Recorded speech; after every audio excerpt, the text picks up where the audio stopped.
Yeah, so right after that fire happened, basically,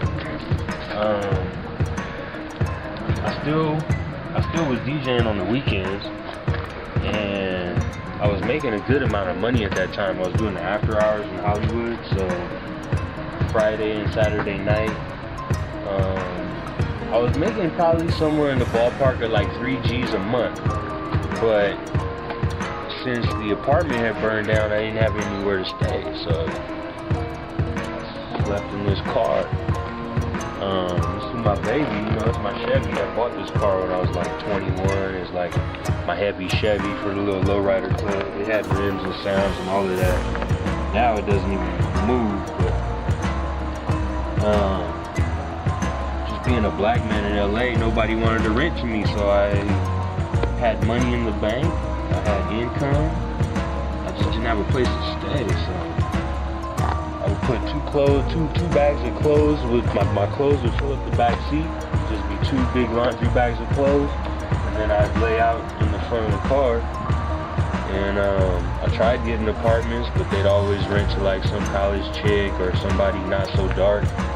So it was weird because it was the most money I ever had because I wasn't paying rent, but I lived in this car for 6 months because nobody would rent to me. And I did it till I got sick, man. I mean, I caught a cold, and by the time winter rolled around, I was in bad shape, so if it wasn't for the chick I started dating, man, I might have died on the road in this thing, man. But spending 6 months on the street taught me, like, something that, it was almost like going to prison. It's that same thing, like, you don't know what you have until it's completely taken away from you, and you're surrounded by other people who've been through the same thing, so I learned a lot about what's going on with the Vietnam vets, a lot about drug addiction, a lot about people that are just straight fucking lazy. I mean, being homeless is a whole nother lifestyle in itself. I could go down the street now and see places where you could sleep and stay warm and find an electrical outlet, you know, in public, you know, stuff that people don't think about, but I was on the street and I needed to charge my cell phone and, you know, stay warm. It's crazy, but if it wasn't for that brown bomber right there, man, I don't know what would have happened.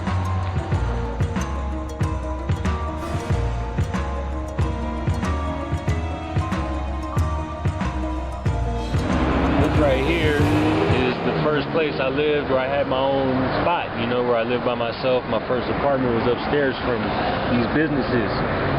And so I lived here. It's like an industrial area, real good for making music because at nighttime you can just be loud as you want. But yeah, stayed here for about 5 years, I would say. Maybe 3.5, 4 or 5 years, I don't know. My early 20s, so I had a nice little lab up there, made a lot of beats. You know, just really got into my own, just living by myself. So I'm sitting up there one night after living here for several years. It's like 3:30 in the morning. I'm playing Grand Theft Auto, like I'm cracked out on it because it's Grand Theft Vice City, you know. It's like when the game was still new, so I'm just on it like 28 hours a day. So it's 3:30 in the morning. I'm playing my PlayStation 1, you know what I'm saying? And damn smoke alarm goes off, you know what I'm saying, in the hallway. So I'm like, oh, whatever, you know, somebody, you know, took too long of a shower or something, so keep playing the game. Beep, beep, beep, beep, beep. You know, the alarm's just beep, beep, beep going off. I'm like, man. So like 1 or 2 minutes go by, beep, beep, beep, beep, beep. The alarm is still going off. So I start hearing like some commotion, some shuffle in the hallway. Because in the back of the apartment, it's like I have an entrance from this side, but the other, I had an entrance that went to the back where the rest of the apartments were. There's like 8 more apartments down the hallway. So I'm hearing beep, beep, beep, there's commotion going on. So I'm like, you know, pause the game. All right, what's going on? Walk to the back of the apartment, open the door, whoosh, like smoke just coming out like black smoke coming out of the hallway.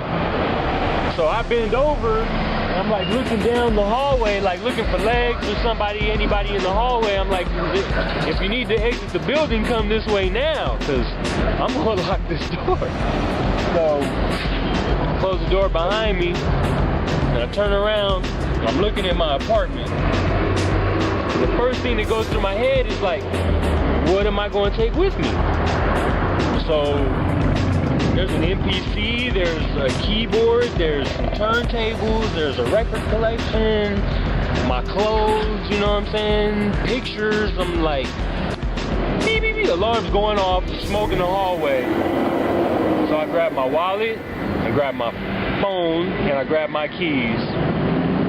And I turned out and I just walked outside. And I felt like that story in the Bible of, I don't know if it was Sodom and Gomorrah or whatever the story was, where Lot's wife had to walk away from the city that was burning, but you can't look back. I'm in a shelter where I can't sleep because the 80-year-old dude snores too loud. There's 35 people in one big room on cots this thick, and you're eating like terrible cafeteria food made by your fellow housemates.